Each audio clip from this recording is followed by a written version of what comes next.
Hey guys, and welcome to another episode of Let's Max Warframe. Today we're going to be taking a look at the weapon of the winning side of the achievement of Rigor event, the new version of the Karak Wraith. Now, the Karak Wraith was the weapon given out to both sides after the event after completing 4 runs for either side, and pretty much a slight upgrade to the original Karak that people love so much. So what do you actually get with the Karak Wraith version compared to the original? Well, you get an additional 3 damage a shot, taking it up to 30, with the majority coming in the form of impact with 13.5, 9 in puncture, and 7.5 in slash. In addition to that, you get double the crit chance at 5% compared to 2.5%, and an increased damage multiplier of 200% instead of 150.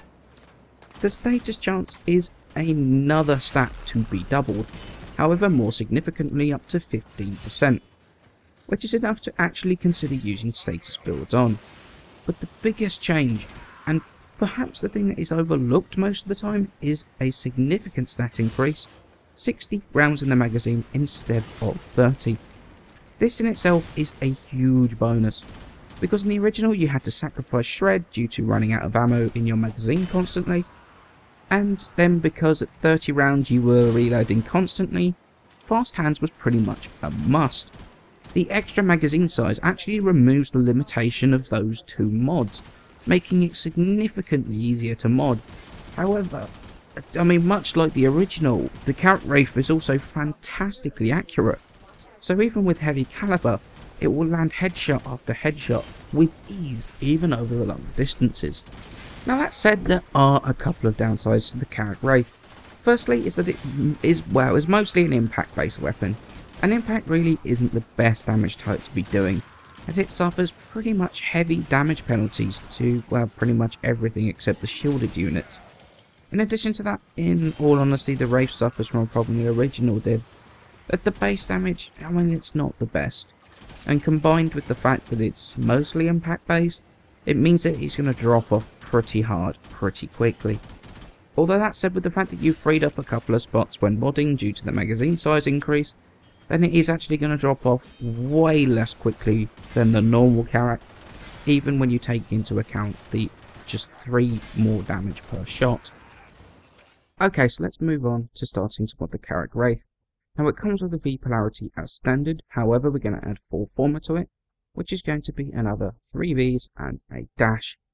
Now we've got a few mods that are remaining the same between the 3 of our builds, which is Serration for damage, Split Chamber for multi-shot, Heavy Caliber for additional damage, and the accuracy loss really isn't that noticeable on the Karak.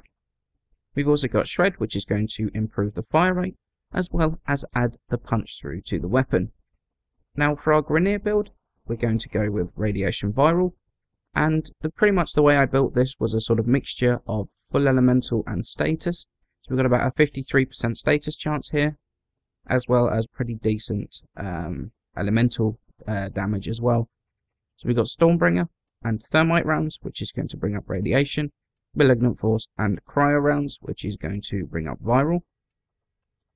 For our Corpus build, we've got Stormbringer, High Voltage and Rime rounds to bring up Magnetic damage, and Infected Clip for the Toxin damage against the sort of more fleshy Corpus units.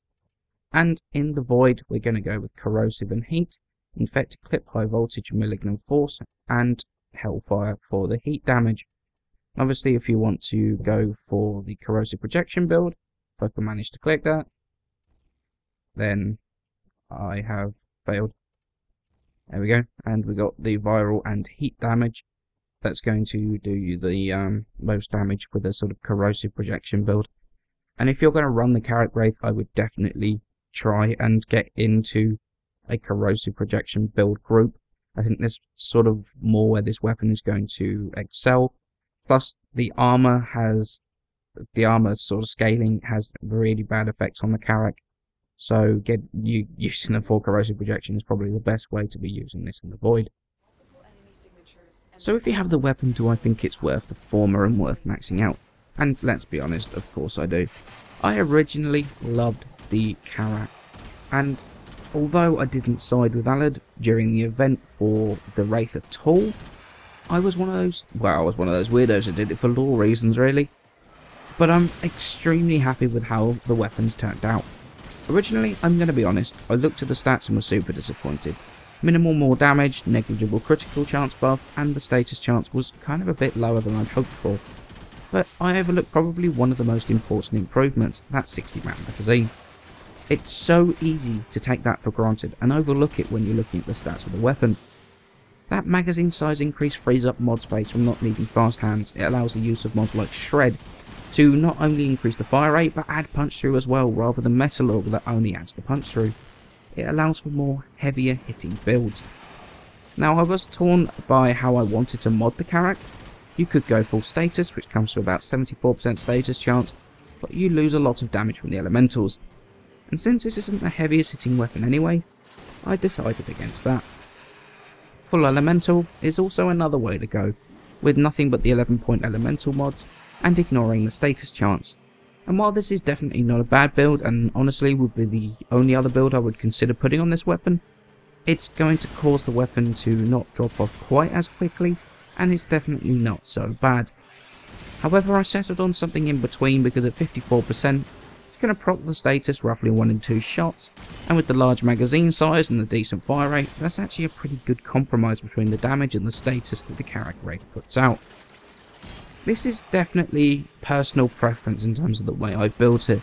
I know some people like running ammo mutation. I personally don't, because personally I manually burst fire it, so I find the ammo lasts pretty much well enough until the enemies are too high a level for the weapon.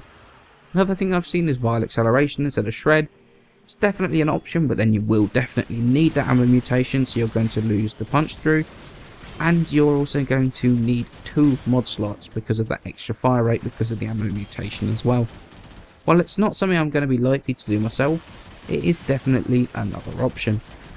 So in essence, what might seem like a small upgrade turns very, very quickly into a very sizable upgrade when you take all the stats into account. The weapon sounds incredible. To be honest, I think it sounds better than the original. And it plays exactly the same to me. It's super accurate. It's pretty hard hitting when you're very accurate and pull off all those headshots. The only negative thing I think to say about it is the fact that it's a Wraith weapon and it cannot be recoloured, which I don't think it actually looks that good. Plus, they cut the dangly bit of tape off the foregrip. I demand the return of the dangly. It's not a proper duct tape rifle without it. As always guys, many thanks for watching. Please remember to leave a like and subscribe, it helps me out a ton, and I shall see you in the next episode.